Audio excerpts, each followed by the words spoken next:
Cthulhu mythos was first revealed in a group of related stories by the American writer H.P. Lovecraft.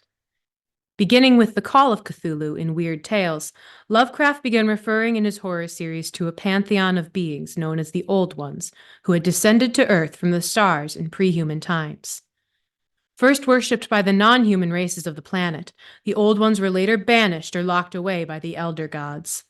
The Elder Gods do not enter into the stories much, and their identity is a mystery. They left the Old Ones weakened, but not destroyed. When man appeared, he found traces of the older civilizations and remnants of the pre-human races.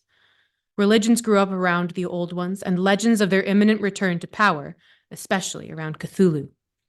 Bits of the old lore were discovered and transcribed into books, extremely dangerous books. Lovecraft's friends, who included Clark Ashton Smith, Frank Belknap Long, Robert Bloch, Robert E. Howard, and August Derleth, wrote stories that tied in with the discovery of pre-human relics, the revival of ancient worship, or the consequences of finding a forbidden book dealing with the Old Ones and their secrets. No great effort was made to keep these stories consistent with each other. After Lovecraft's death in 1937, August Derleth founded Arkham House Publishing Company to reprint his works. Derleth also wrote a number of stories dealing with Lovecraftian themes or based on fragments of Lovecraft's writings. Since then, a number of younger authors, outstanding among whom are Lynn Carter, Ramsey Campbell, and Brian Lumley, have written stories based on the growing Cthulhu mythology. That is a section entitled Cthulhu Mythos from Deities and Demigods, published by TSR in Lake Geneva, Wisconsin, written by Jim Ward. And with me here to discuss this D&D text are, as always, Dr. Scott Bruner, myself, Ben Riggs, author, historian, man about town, and the one, the only, the blooded veteran of the RPG freelance field of battle, one James Louder. Jim, thanks for being on the show with us. Oh, and thank you for having me. And anybody who's listening in the industry is probably thinking, we're glad there's one and only.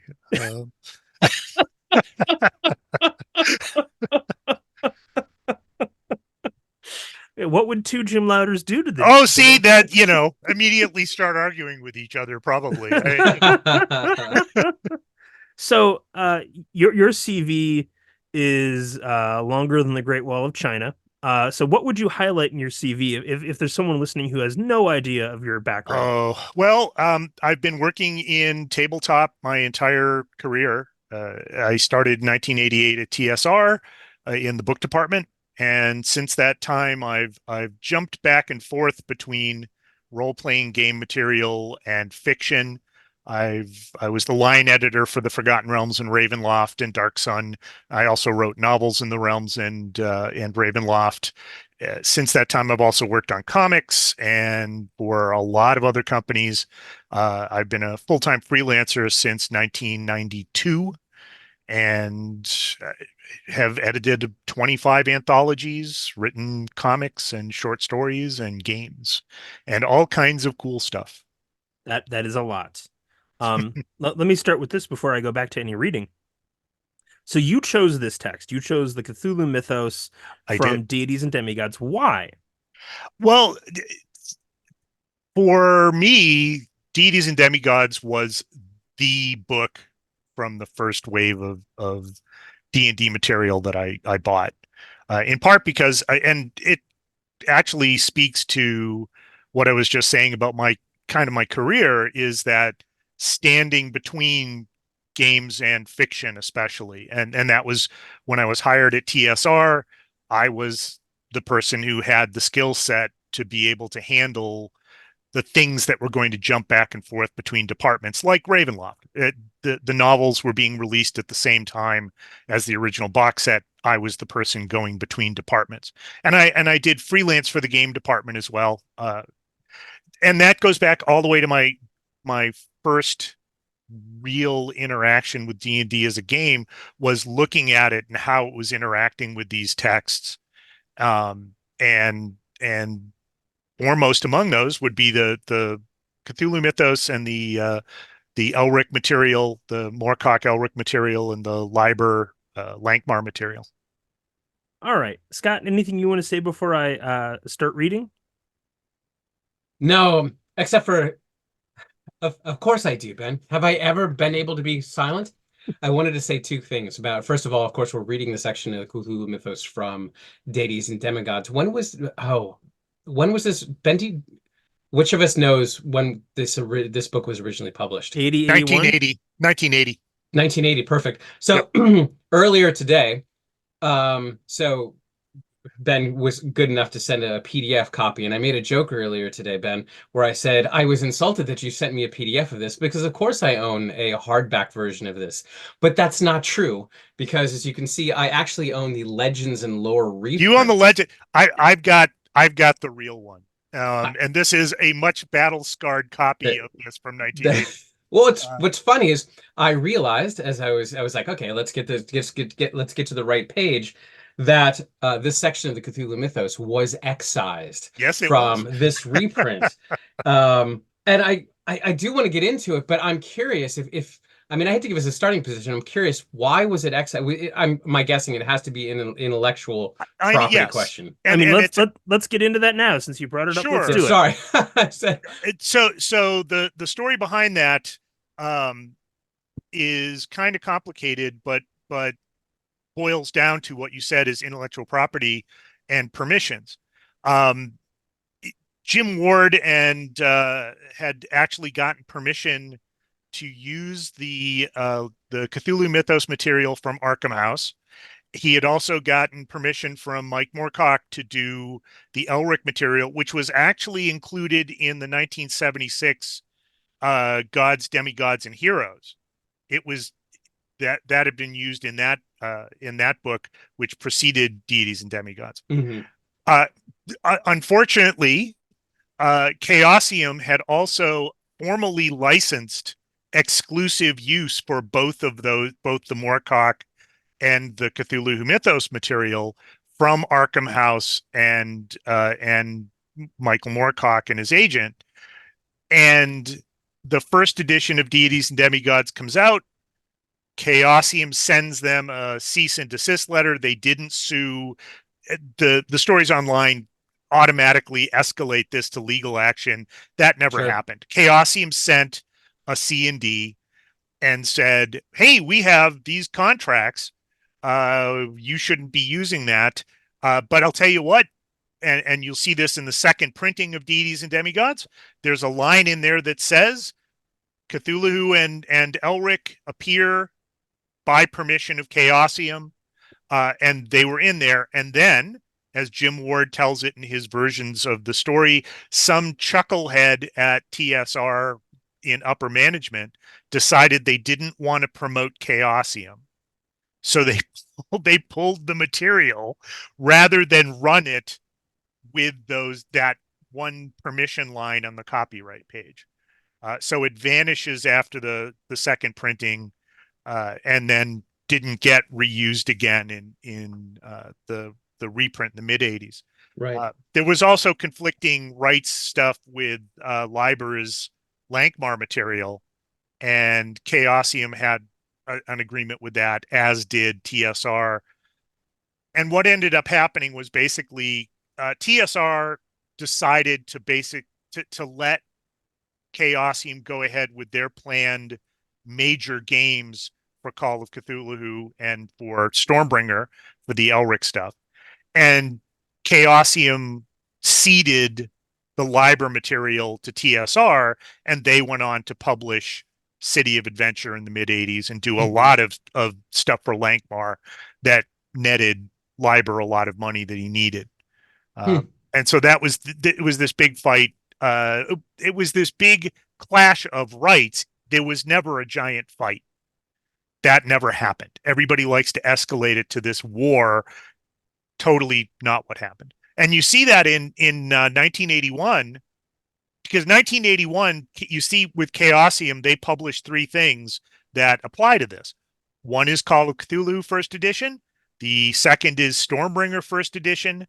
The third is Thieves' World, which is this amazing literary crossover thing that has rules for D&D and AD&D with permission of TSR.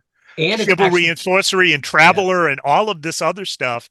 And that becomes this, it's clearly a symbol that the fight never escalated to the point where people like to describe it escalating, because they worked that out less than a year later. quick footnote. You mentioned the Thieves World supplement, which is just one of the most like fantastically strange, uncanny supplements that's out there. It And is. it's interesting because I run a Strahd campaign, and for Professor Thomas Malaby, who's a professor at University of Wisconsin-Milwaukee, and he owns an original copy of Thieves World. And like every time I visit his house, I'm like, will you please bring that out? There's mine right back there. It's brilliant. And one of the things is funny because you're mentioning all the different systems that it's made to work with. The one that I find the most amazing is, if I'm not mistaken, it's also made to work with Dave Arneson's The Fantasy game. It is. And so if you look at it's amazing, because if you look at the credits for that product, and I own 2 copies of that box set, the first and second printings of it, because a bunch of the original authors from the fiction, Lynn Abbey and a bunch of the other people, are involved. Wow. They're involved in creating this game material, as are Dave Arneson and Mark Miller and all of these other luminaries for role-playing design at the time. So it's this just all-star jam with all of the cross platforming for systems and everything else, which is terrific. Just terrific. It's a super band, so to speak, right? It is. Right, Absolutely. prototype super band. Yep. All right. It is. So I would like to take 1 second. So Jim Ward just recently passed away, obviously. Yep. But his story about this went through a few different iterations. I'm just going to read 1 paragraph regarding what he said about it from, I believe, 2019. Yeah, May 28th, 2019, posted to EN World. So my Legends and Lore here, which I find interesting, it says Legends and Lore by James Ward with Rob Kuntz. Was the original Deities and Demigods also include contributions by Rob Kuntz? The original digest size Gods, Demigods, and Heroes includes Rob Kuntz. The Deities and Demigods is just credited to Jim, I believe. No, it's both. Okay. It's Jim and Rob, and then edited by Lawrence Schick is the original. I didn't know if Rob had been credited in that, but it's both of them. Well, if you're going to say the name Larry Schick, Lawrence Schick, I need to shout out. He was the lead narrative designer on Baldur's Gate 3, and recently won the British equivalent of an Academy Award for his work on it. And rocking the ruffled white shirt for the presentation there. I am so happy that he's gotten reconnected to the material through working on that. Such a good guy. So I will say that Jim Ward recently passed away. His story about what happened changed a few different times. I'm going to read one version of it from an EN World post in 2019. Jim Ward writes, quote, TSR received a cease and desist order from Chaosium. In 1981, Chaosium printed Cthulhu and Elric set of role-playing games. Looks like that's a typo by Jim there. In 1981, Chaosium printed Cthulhu and Elric set of role-playing games, and naturally didn't want a competitor doing the same thing. Please note, I don't blame them a bit. They had contracts with those 2 groups and were supposed to defend their rights to the trademark. Those 2 groups should have mentioned to TSR that they were signing contracts with another company. I wouldn't have put those pantheons in the book in that event. There are literally hundreds of other pantheons that could have been included. It is my belief that if TSR had gone to California with those 2 letters and gone to court, the company would have been allowed to continue publishing. In those days, TSR management didn't think they had the money to hire a California lawyer, fly out to California where the case would be judged, and take the case to court. They decided to remove those 2 sections and continue publishing the book. So again, just good to get his voice in there. It is, and Jim and I actually talked about this after he posted that on EN World. The actual lawsuits, if lawsuits had started flying, what would have happened is TSR and Chaosium would have sued Arkham House, and TSR and Chaosium would have sued the Moorcocks, both of which would have been spectacularly stupid for them to do. And really, it's because what it looks like is competing rights were granted. And they were granted for two very different reasons. And I've talked to Michael Moorcock about this a little bit. I've had the joy of working with him, one of my literary heroes. And we talked a little bit about this, and his idea is that he didn't want to see the material just channeled into one publisher and only one publisher handling it. So his idea was, well, there should have been sharing going on here, which is actually what the solution is. And you see that in the second printing, where it's TSR can run this, just run the with permission by Chaosium, all good. That's actually in the spirit of what the Moorcocks wanted to see. TSR subsequently pulling it, not at all. With Arkham House, what a mess. The rights and everything that were involved in it with Arkham House, they had already been undergoing an internal lawsuit about who owned what and who controlled the company that started after Derleth died in 71 and his will was issued in 73. Donald Wandry sued over control of the company and everything else. And one of the things that came out during that ridiculously protracted lawsuit was that Arkham House actually didn't control the Lovecraft rights that they sort of had been telling everybody they controlled. Which is why the early editions of Call of Cthulhu are licensed from Arkham House. They're published with permission of Arkham House on them. And then suddenly, by the mid-'80s, that disappears because Arkham House actually didn't really have some of the rights they were granting. And H.P. Lovecraft's Cthulhu mythos is now essentially in the public domain, correct? Lovecraft's stories are, with a couple of possibly contested exceptions. And part of the problem with this is the mess that copyright law is in the United States, and the fact that renewals for a lot of this stuff are not digitized, and it's unclear where the exact proof lies. And the absence of what you can find as a registration isn't proof that it wasn't registered. It's just or renewed or the other things that would extend the copyright. It's just proof that you couldn't find that file, that card file, in the place where it was supposed to be, which for all of these things is, you can't assume that it is.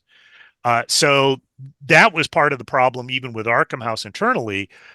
Who actually owned that material was unclear. And that was based on, Arkham House was making initially its claim based on 3 different legal documents, wills, and things like that, which they refused to share with the public. When people claimed, you would contact them and say, I would like to see your proof that you have this ability. And their lawyer would say, no, you don't actually need to see that. These aren't the droids you're looking for. Move along. And so they were just like viciously squatting on the copyright.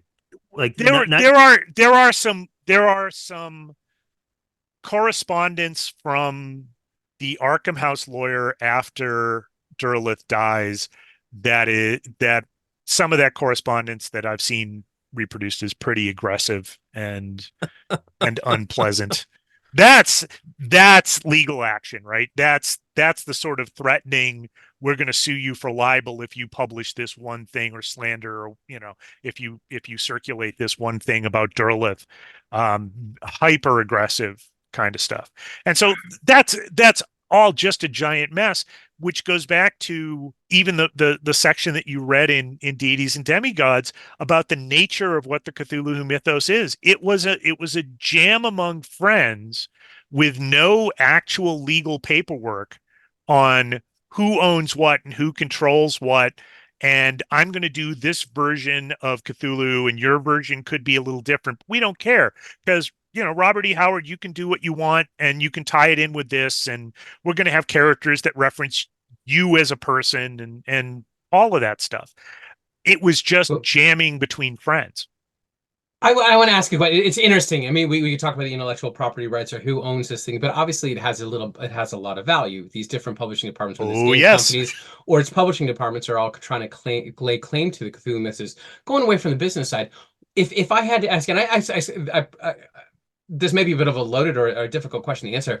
What do you think is particularly single about the Cthulhu mythos that makes it such a kind of enduring concept that so many people want to play within the worlds, that want to play with the concept of the elders and the older ones? Why does it have such a value? Why do you think it's so compelling to both gaming and reading audiences? Well, I mean, as a concept for cosmic horror, it's great. And the concepts underpinning the Lovecraft stories, even if you don't appreciate his prose, the concepts underpinning what he was doing are very compelling. And as you see with how Clark Ashton Smith and some of the other people, Block and the other writers who are immediately expanding out on this and riffing on it and doing different things. For me, the Clark Ashton Smith material is much more compelling than the Lovecraft material. And even if you go even farther back, for me, the high point of all of this is the Robert W. Chambers material with the King in Yellow that has been folded into all of this, and goes back to Ambrose Bierce with Carcosa and a lot of other things that they're drawing all of this in. Lovecraft coalesces this into an idea for cosmic horror with this mythology that can be expanded infinitely. And like the zombie trope, the Cthulhu mythos has proven to be incredibly flexible. And you see that now, especially with the material opening up into public domain, and you see Lovecraft Country, you see Victor LaValle's Ballad of Black Tom, or Kij Johnson's Dream Quest of Velvet Bow, which are the latter two, well, actually all three, explicitly commentary back on the original source material and its flaws. Here's the racist content. We're going to directly address that. Here's the absence of women protagonists. Kij Johnson is going to directly address that. And the material is flexible enough to actually accept that expansion and additional comment and still stand up. For newbies or rookies, what is cosmic horror?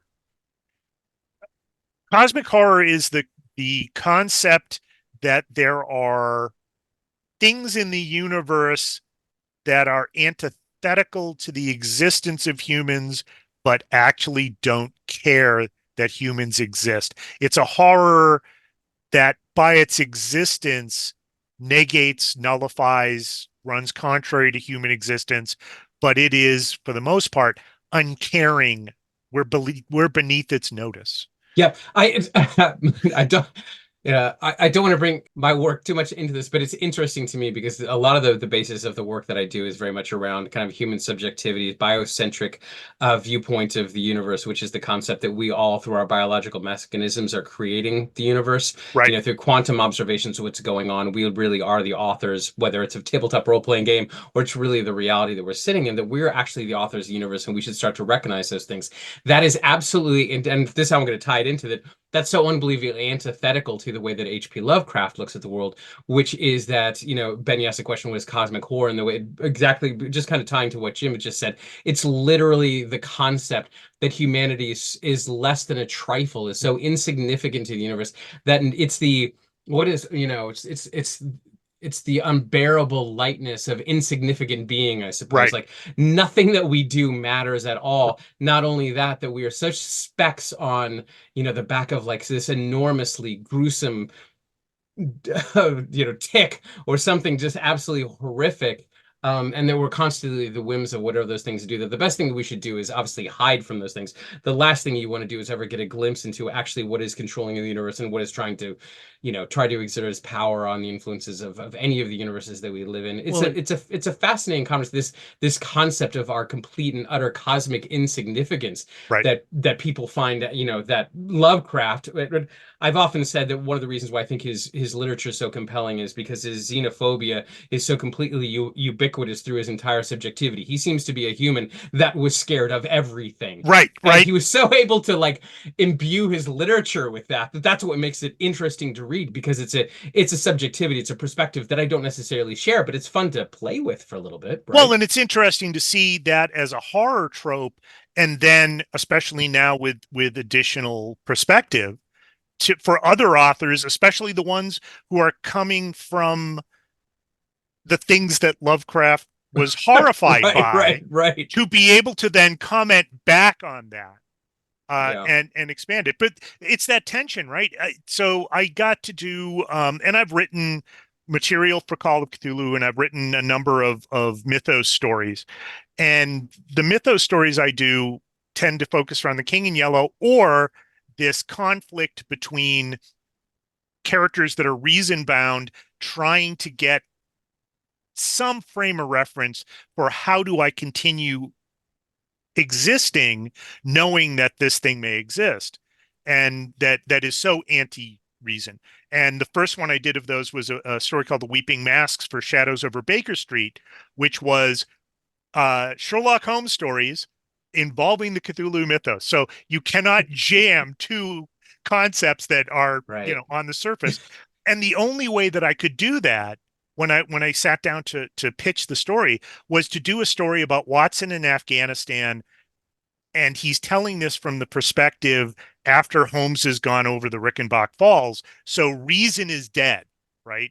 So then he remembers back to his time in Afghanistan, and he's trying to put a frame around this. And all he can come to the conclusion at the end is, boy, I wish Holmes was here to explain this, because I would feel much better than not knowing that, this is something that can be explained away by science and reason. To briefly answer your question, Scott, I think Lovecraft's atheism and the atheistic view of the stories is what I find deeply compelling about it, which again ties into everything you're saying. But if you're an atheist, you're not going to be afraid of Dracula, the devil, ghosts, and Lovecraft being an atheist is like, who's also apparently deeply terrified of everything, manages to recreate the horror genre so that you atheists, you too, can be afraid.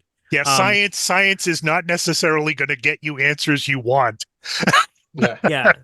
Well, and furthermore, when I was reading it as a Catholic teenager, the atheism of the stories was at least 25% of the emotion I felt, which actually I wouldn't call fear a lot of the time. It was existential dread. Right. And let me read one more paragraph of Jim Ward about writing deities and demigods and the Lovecraft section in particular. From the same post, he writes, quote, "The hardest section to write was the Cthulhu mythology. I had read all of the Lovecraft books. There were other writers of that type of genre, like August Derleth, but Gary Gygax and I talked it out and decided to just use the plentiful Lovecraft material. The hard part was that those books are truly scary. I read all of them in 3 months. For months afterwards, I had nightmares and constantly looked over my shoulder, looking in the shadows for nasty things. Dealing with those dark concepts was a trial for the happy-go-lucky James M. Ward, but I persevered." And I would point out here, I take him very much at face value. He posted a lot on Facebook about his dreams. He seemed to have a very active and maybe neurotic dream life. He rather frequently posted about having nightmares about TSR decades after he left the company. So that's true of almost everybody that worked there. It goes with the job. You had to sign a release. This is going to scar you. Right. No, and that's true. And that material is very much not what Jim was about. And so that what do you mean by that? Like, not well, what he was Jim. about? I mean, Jim was somebody. He was he was much more interested in, and you see this in the novels he wrote, he was much more interested in heroic fantasy as heroic fantasy, as, you know, good characters and evil characters, and there's no no confusion in the demarcation. And he was much more of a fan of the popular conception of Conan and things like that, where you know, the actual stories for Conan, and this is because Howard actually wanders into this horror cosmic stuff over time as well too, with Solomon Kane and some of the other things he does. But that personally for Jim, definitely not on brand for him. I want to say he had a real thing for the Arthur mythology. Yep. And I want to also say that he had a kind of Sir Jim alter ego where he was a knight of the round table and stuff like that. And again, like who wanders around today and is like, I am a knight of the round table, you know, right. It's totally dead. Well, so I'm fascinated by this, Ben and Jim, but this concept of like, it just makes me wonder. And it's so, first of all, I just want to say this conversation is like, there's like 9,000 directions I want to go. Like we could talk about like the influence, you know, like the TSR publishing departments, how Deities and Demigods got made, how people were viewing all these things. But the one thing I just want to ask right now is, if I can take you back to the TSR days, Jim, I'm fascinated by both of you knowing, you know, kind of like Jim Ward, like you mentioning like that wasn't in his wheelhouse. I'm curious because we know that obviously Lovecraft was in Gygax's wheelhouse among a lot of other things. Right. With it, and all of these, of course, were existing. This kind of strange, you know, in the Cthulian way, this kind of miasma of imaginative, you know, uh, this again a miasma of fluid that Gygax was pulling from, because he did have such kind of a store of literary inspirations and literary influences, and if I might, literary entanglements. I'm curious, Jim, if you might tell us, if you could think about TSR as a whole, was Lovecraftian fiction on the outside, or was it something that was really embedded within the organization as well? How many fans of this stuff was? It was in. I mean, there are still plenty of people who work for TSR who played Call of Cthulhu regularly. I mean, I play, and you know, John Ratliff, who is the Tolkien scholar. When John and I were friends, as I was an undergrad at Marquette and John was a grad student, I played Call of Cthulhu with John long before either one of us worked for TSR. That's interesting. And so, I mean, this is just in terms of TSR as a company, and this is true to a large extent for role playing as an industry. The people who are doing the design are very well read. They're very widely experienced in film. They're very widely experienced in music. They're very wide, and you could bring up any author and somebody in the game department or the book department would say, hey, yeah, but have you read this?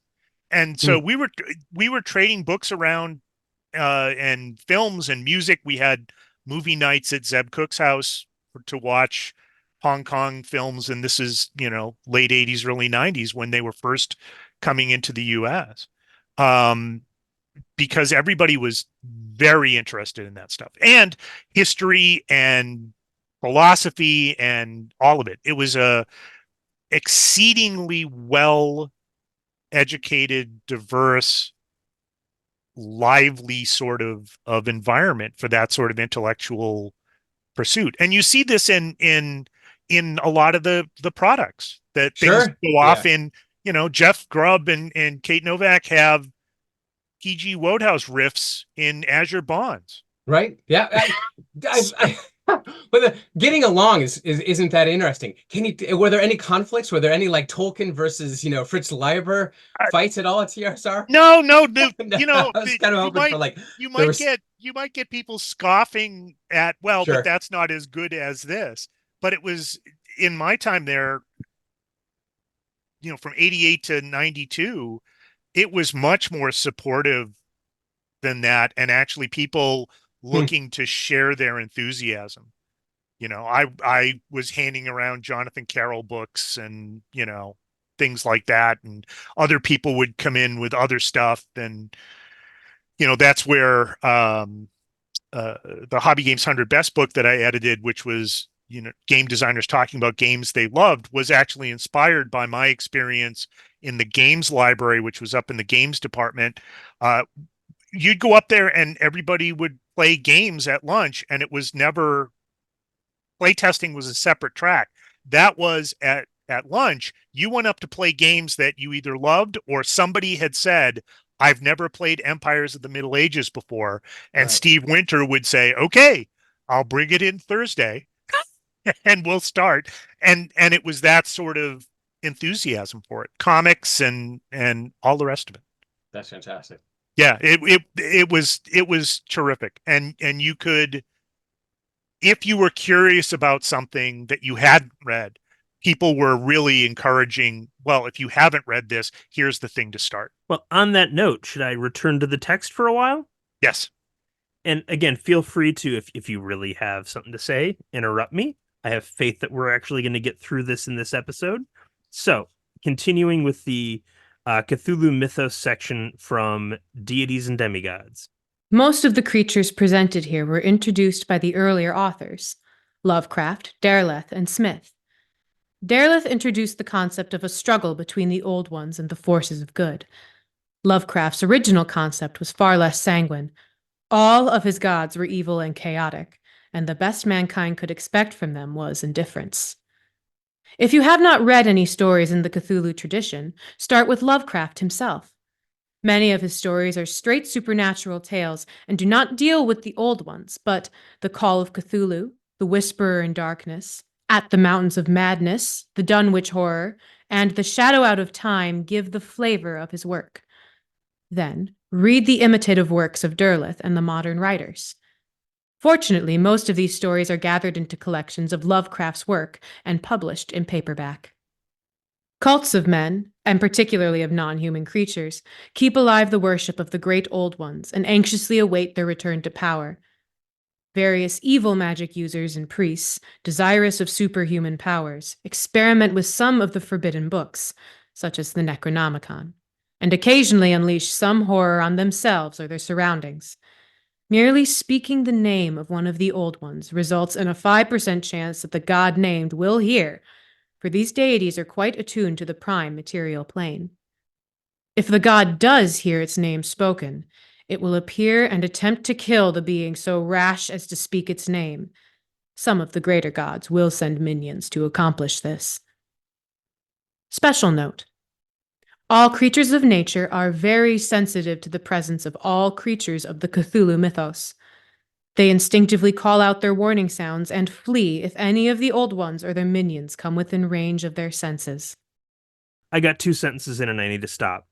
Like, that is very Jim Ward. Like, how many people in a discussion of the Cthulhu mythos would point out early on the Derleth introduction of a struggle between good and evil, which is very un-Lovecraft. Which is and that's right. That's one of the big criticisms of Derleth's handling of the mythos, is that he actually forced it into this sort of good versus evil, more human-centric stories. So that's not a surprise. I think that's just fantastic that we have a small little mechanic there. I mean, we've we right. Obviously read the DMG's guide all the time, and there's always these strange like little mechanics. But I love that Jim Ward. So like, I love the concept of a DM who's like sitting there, and one of the players is being like, well, I think maybe I'll talk to Cthulhu. And like, oh, you've got to roll a D100 right now. The deity that for Haster, the unspeakable. When in one of the campaigns I played in high school, we constantly taunted the DM with that. You just drop that name, in casual conversation with your character just to see if they were going to have Haster show up. What's interesting about that section too is it pivots from actually saying that Derleth forced this good and evil and human-centric sort of focus on it to doing exactly that with the game rules. So now we're going to have reframe all of this so it's about priests who can possibly do this stuff, and these are the people. Here are the story components that you're going to, and the tropes that you're going to encounter if you actually try to play this stuff and work it into your campaign. Yeah, well, you just see that pivot between those two paragraphs. Well, we've spoken. That's such an interesting thing. Well, I mean, we could talk about the concept of like how you can embed a particular narrative, thematic, aesthetic into a game itself that in many ways is opposed. I know, Jim, we've kind of had some short conversations around this concept of like Dungeons and Dragons and Call of Cthulhu are so Right. ludologically opposed to each other, because Right. Dungeons and Dragons is very much about an indulgence of power fantasy, and of course Call of Cthulhu is, I don't know what the opposite of a power fantasy, but it's like a reality. Right. Yeah, but there we go. Yeah, I mean, it's all about literally like emphasizing your complete and utter lack of any type of agency in the universe, right? And that's the whole Right. point. It's that in D&D you go up levels, and Call of Cthulhu you go down levels, and Right. to eventually have, less than even 0 hit points. You're insane and drifting in a cosmos never to be found again. And it's interesting, I think this is where you might have been heading, but here we are, is that we have an aesthetic, we have these demons, we have these concepts, we have this concept of again, cosmic entities who the best thing you can ever hope for is that they will be indifferent towards you. But now we're going to put them into a game that you play where you're trying to actually become powerful. And so there's going to be a friction among those two things. Absolutely. And you even see it in the early comment going on in Dragon Magazine and among, the different Tim Kask has the intro to D&D's Demigods and Heroes, where he's talking about, well, now you can go punch Odin if you want, you jerks. Yeah. I just like that you did that in Tim Kask's voice. where and that was one of the things that was so striking about the book, was it automatically creates those problems. Odin only has 300 hit points. So if you're playing, you've got a 20th level character in D&D, I can kill Odin? What does that mean? Yeah. And because none of it scales, and because it foregrounds the conflict between, for like the Elric material, or even the Arthurian material, foregrounds the conflict between narratives that are told by authors and they have their internal logic and consistency within the story. How do you scale that out to a universal system where you compare Thor with Cthulhu?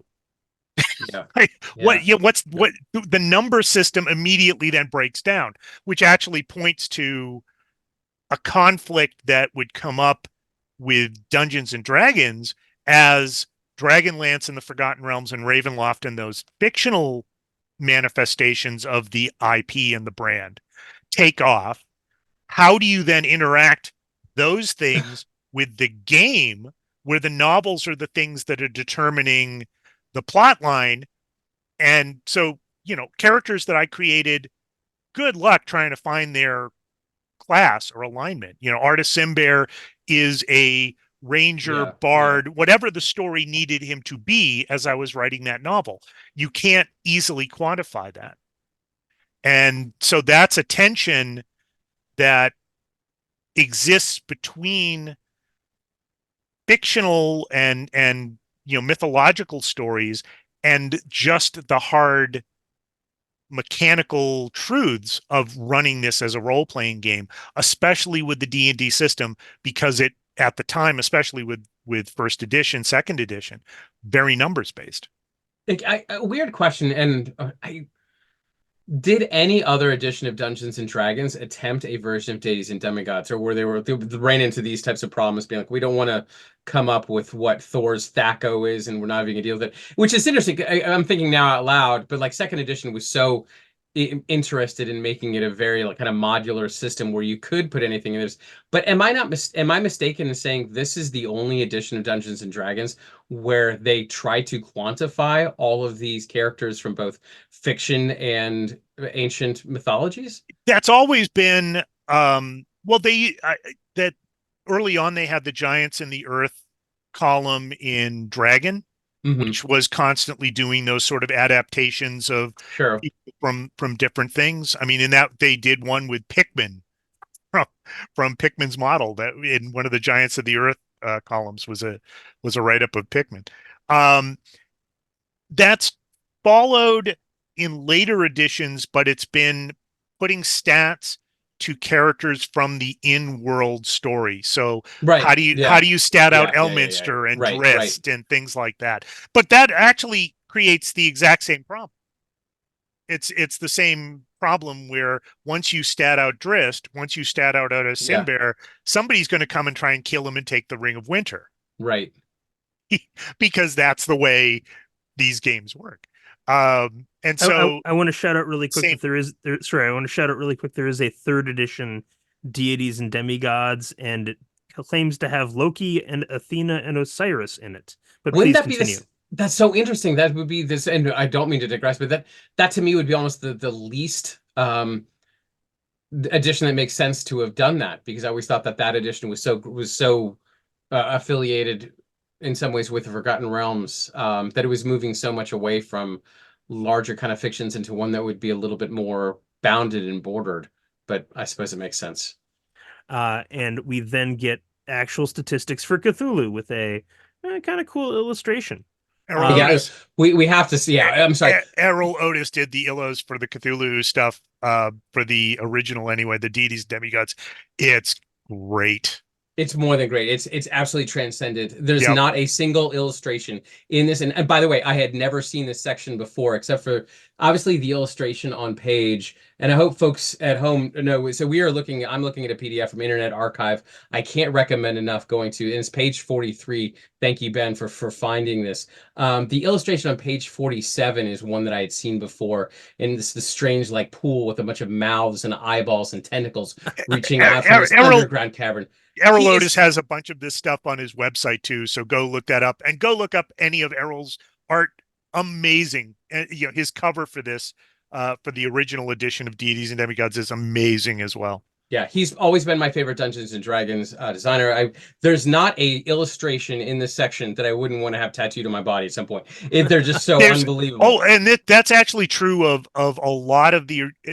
I was looking through it today, and it's Trampier and Jeff D and Diesel and Errol Otis and Dave Sutherland, and it's just the art for this again was one of those things that really just leaped out at me when I first picked the book up, and remain to this day a huge fan of how they put that book together. Yeah, I always like it. Like, they always say like the name Cthulhu is supposed to be unpronounceable, and by the same token, I feel like you can't draw Cthulhu either because it's too terrible. You shouldn't be able to see it without going mad. The only human being I think that can draw Cthulhu is Ear Lotus, because that's hands down my favorite image. Like, that's it. You captured it. I'm done. I never want to see another drawing or weird carving of it. Right. That's it. So if for those who are listening or watching, definitely go to the Internet Archive, find Deities and Demigods, page 43. It's just fantastic. Cthulhu. Greater God. Armor class 2. Move 18 inches / 36 inches. Hit points 400. Number of attacks 30.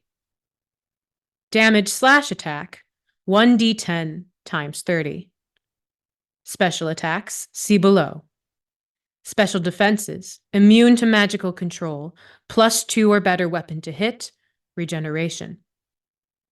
Magic resistance, 80%. Size, large, 100 feet tall. Alignment, chaotic evil. Strength, 25. +7, +14. Intelligence, 20. Wisdom, 23. Dexterity, 20. Constitution, 25. Charisma, 7. Oh, wait, is that 7 or is that -7? It could be -7. Let's see. I can't tell on my thing. It could be a -7. It looks like a weird dash. Yeah. It is -7. That is brilliant. It is -7. All right. So, and here's the description at the bottom. Cthulhu is a bloated humanoid form 100 feet high, with an octopoid head and a face of tentacle-like cilia. It has scaly, rubbery skin and prodigious hands and feet with curved talons.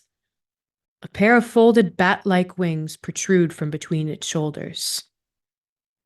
Fenglui Maglanaf Cthulhu Relia Wagnagel Fatagan. In his house in Relia, Dead Cthulhu waits, dreaming. Relia is a great sunken city of non-Euclidean geometry hidden somewhere beneath the ocean. So bizarre is its construction that anyone entering the city, which occasionally rises above the waves, must make saving throws at +4 against fear and insanity. Cthulhu lies in a huge stone structure sealed with the Elder Sign, QV. If the seal is broken and the god released, everyone, and/or everything, in a radius of 100 miles must make a saving throw against death or go insane. This insanity lasts for a number of months equal to the creature's intelligence. Continuing with the tradition of the smarter you are, the more troubled you are by the Cthulhu mythos, which is the worse it clever. is. Yeah. Yep. Yeah. So go ahead, please. And well, that's and again, once you put the hit points down, immediately the player characters are trying to figure out, well, if we pool these spells and we do 300 points right away, there's a chance that we can. So, that it's the nature of it. Well, and this is even something that Call of Cthulhu has to deal with, which is where Pulp Cthulhu came from. And I was one of the early developers on that. Dustin Wright was the one who came up with the idea for it. The idea for Pulp Cthulhu is this is going to be this sort of middle ground where if you want to play Call of Cthulhu and you don't want your characters dying every week, you've got more of a chance to survive week to week with these scalable pulp trope systems. It still doesn't mean you can go punch Cthulhu in the tentacle, but that's the idea, is that it actually makes it more playable as a continuing campaign, because that's the reality. And it's that conflict between having a story that has this cosmic horror and has a short and finite radius as a story, doesn't necessarily work as a role-playing game, and doesn't necessarily work as a role-playing game as a campaign, or how the people at your table want to play it. I think it's interesting that that we again, when you interpret Cthulhu or any type of creature from some of these literary inspirations, you've got to input them into the way that Dungeons and Dragons rules are translated. In this case, we've done armor class, we've done hit points, a number of attacks, but in addition to that, we have a class for Cthulhu. Right. Cthulhu is, for those scoring at home, a 16th plus HC monster fighter, but also a 20th level magic user, which I find interesting. Like, that's how you're going to define what Cthulhu is. And but that's Elric too. When Elric is this level wizard at this level fighter, and then it immediately breaks down, because of course everybody's table is different. So somebody who has a GM where you don't go up levels very quickly, then suddenly Elric looks amazing. If you've got somebody who's the old Monty Hall idea, and you're 25th level, it's like, Elric, I'm gonna go take Stormbringer from him. It's like taking Billy the Kid down. You go to the local tavern and be like, I've been looking for you for a while. I'm looking for Elric, right? Yeah, because he'll just be wandering Asmodeus, sort of hanging around there. And that's and so it's that conflict between narrative and game, and how then do you reconcile that? Also, I'd like to add that the Earl Otis drawing Cthulhu is giving this amazing side eye at the reader, which I think is just kind of brilliant. Which is great, yeah. So I want to come back to my initial question, which was why Jim picked this, and say that I think it's so interesting that you picked a book that, as you pointed out, is similar to your career, where this is a section standing between literature and game, just as you stood between literature and game. And I never would have imagined anyone would make a choice for that reason, which is just fascinating. I would have imagined. And even when I was thinking about the topic, and this was. And it's interesting because you asked me, and I didn't have to think about it. This was just, it immediately came to me. This is what we should do. And then I started thinking, well, why? why was that the answer I gave so quickly? And part of it is because, yes, it does reflect my career, but it's also, even working on the Forgotten Realms, I did so much stuff with Avatar, and which was all God centered and mythology centered. I created things for the Forgotten Realms that would be at home in Deities and Demigods. I created Kezef the Chaos Hound, and Dendar the Night Serpent, and Jurgal the Scribe of the Dead, and all of these mythological characters, because that's where my storytelling, especially in the realms, kind of lived. So, that's part of the appeal to this, for this to me, as well. So is there any work that you would recommend to our audience of yours? Anything they should go out and pick up? Oh, yikes. Well, of the older stuff, especially if you're interested in deities and demigods, go read Prince of Lies. That would be the one to pick up, which is sort of the fourth book in the Avatar trilogy. It's the a standalone, but it is a standalone, so you don't have to have read the original series for that. And it's about the way the pantheon in the Forgotten Realms interacts with the world and with each other. Very cool. I will also say, hey, if you're not a member of our Patreon yet, subscribe, and you get access to our Discord, which I am dutifully checking and contributing on. Scott is there probably more than I see him more on Discord than I see him in the real life. It's a great time, so please check that out. Scott, anything you want to point out or shout about? I cannot think of anything to say. I'm so completely, utterly enthralled right now with reading. And by the way, there's a couple of last paragraphs here about Cthulhu, which I'm kind of I missed stuck it. on. Go for it. I don't know how I missed it. It's okay. It's right. Well, that's because you probably got lost in the eternal towers of the Earl Otis drawing that's right below the point of the creature's intelligence. And the reason I'm saying that is because I would love the last question I'm going to have for Jim before we're done is, and I'm going to give you the question now as we finish this up, is, so this is all text from Jim Ward. Am I correct in that? Jim and Rob Kuntz, yeah. Jim and Rob, right. And Jim wrote that section. So perfect. So my question to you as we finish up is going to be, how close do you think he got? And how well, I shouldn't say how well a job, because that's a rough thing. It's like, I'm not asking you to rate how he did, but as much as like, if you had to have the same task of taking something like Cthulhu and simply of this entire mythos from H.P. Lovecraft and putting into a game mechanic that people could play with and make it basically a ludic environment for fun, what would you have done differently, or what did you think he really nailed? I guess that's my question. Cthulhu usually attacks both physically and psionically. He can regenerate 10 hit points per melee round. He teleports up to 1/2 mile at will and is totally immune to the effects of water, cold, and vacuum. He can call up from the sea 10 to 100 of the deep ones.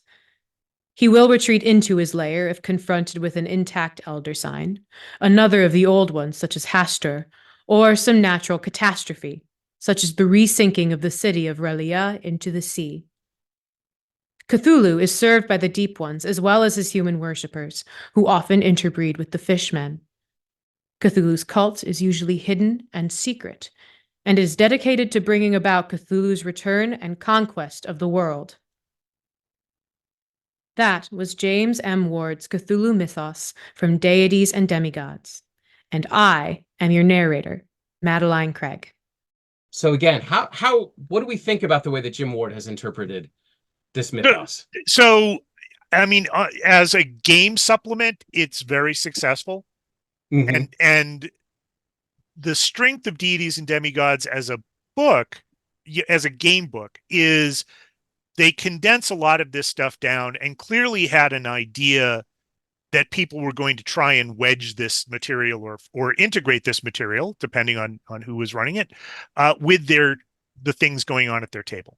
So you see all of these really interesting hooks. And even as you're describing, Cthulhu is immune to vacuum, so don't try that one on him, kids. That's not going to work. And you can see that they're interacting. And this is one of Jim's strengths as a writer, game designer. He loves the game and loves to play the game. So it's clear he is engaging with the audience that reads this the same way. So that makes this an incredibly successful book and a compelling book. And just from what you're saying now, and as we're talking about this, that totally makes sense for why this sucked me in when I was a high school student first reading that, because that was where my head went, was how does this interact as story? How does this interact on the table? And you can see all of these gateways. Is it a great adaptation of the mythos? The minute you actually, it's the old Milton idea from Paradise Lost. The minute you say God is, you're wrong. And so, when Satan says, God is this, and, I'd rather reign in hell than serve in heaven, the minute he frames God as that, he's wrong. And that's because he is thinking of things in a way that are bordered by a reality that doesn't exist. And that's true with here too. When you say Cthulhu is chaotic evil and it sets up this enmity with man and humankind, that's not the nature of what cosmic horror is. Yeah. And so that breaks down. And that's, as you look at it as an expression of the mythos, it breaks down. And if you look at the other mythologies and the other stories, the Lankmar stuff and the Elric material, you can see in those where that stuff breaks down as well, where it doesn't interact well with the spirit in which the material was originally written. Right. Because it is being transposed into another media that isn't necessarily that sort of narrative structure. Yeah, so it does both, right? It does both. It as a game supplement, it's right on. It's exactly what you need it to be. As a condensation of the mythos, probably not.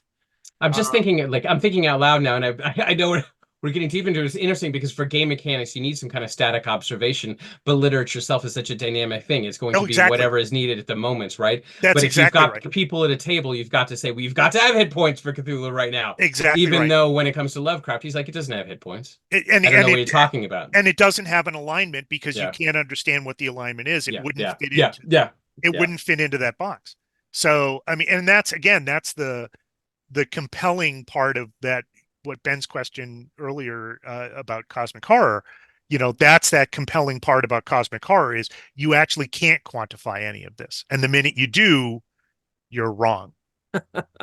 It's elusive and horrible because it can never exist under observation. Right.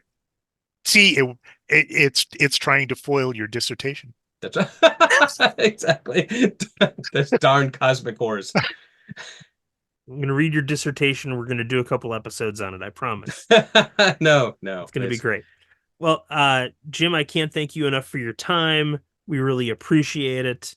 And you are our first special guest, so you set the pattern for all that is to come. Oh, well, thank you. And we appreciate that very much. Scott, I know I asked this before, but anything else you want to say? No, I just can't wait. I hope people, first of all, I have to say thanks to Jim again. There are 9,000 questions that have come from this interview that I wish we had the time to follow on.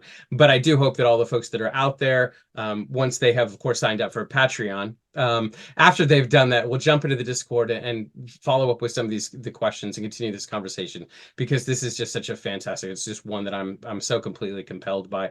It's both from a historical perspective of thinking about how the folks at TSR were trying to interpret these literatures into a playable game system, but also for just what makes us all compelled to continue to play these games because of our own urge and need to continue to dwell within these worlds. And I think there's so many conversations that I would love for folks to bring into the Discord so we can continue this conversation, because it's just one of my favorites. Well, and I'll mention, you had asked Ben about things to look at. The most recent thing that I've published is actually mythos related from PS Publishing in the Dagon collection, and this interacts with game material as well, because it comes from the Call of Cthulhu scenarios that I've been running. It's the Dagon collection is a fake auction catalog of the materials recovered from the Dagon cult in Shadow over Innsmouth by the feds, and Nate Peterson put this together, and it's an auction catalog of the items that were recovered from that raid in the Lovecraft story. And I wrote up my book, this created tome, which again ties back to the deities and demigods mentions about tomes and the mythos, the geometry of nowhere from Nightmare City and the other stories that I wrote.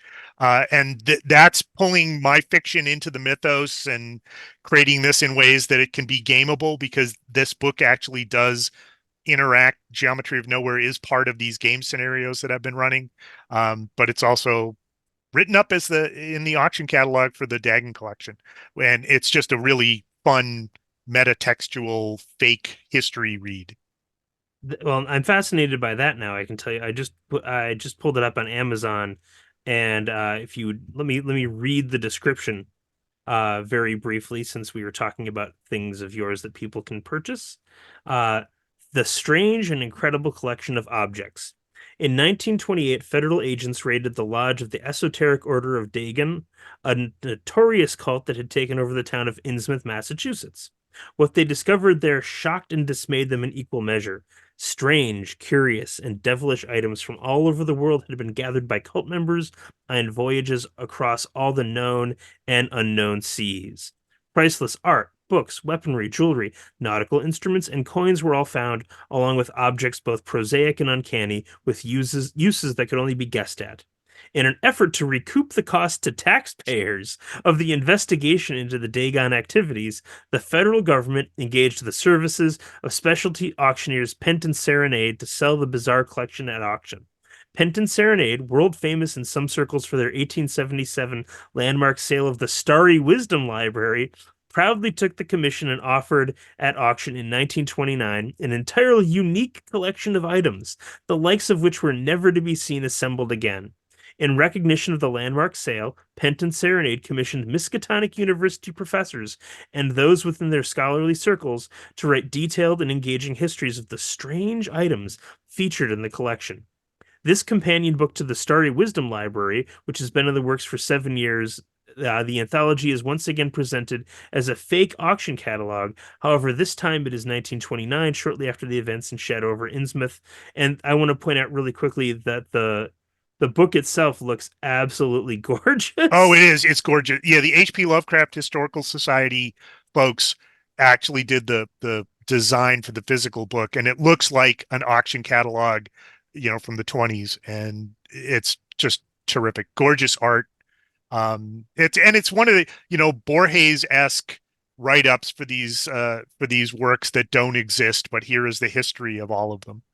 Yeah, I'm adding it to my Amazon wish list as we speak. Excellent. Yeah, it's a lot of fun. I've been reading through I just got my author copy a couple of weeks ago, and I've been reading through it. And I had read the Starry Wisdom Library actually is a volume they had done first, and that exists as well. And I really dug that book too. So I was thrilled to be part of this, and to get to write up the geometry of nowhere for this was just a ball.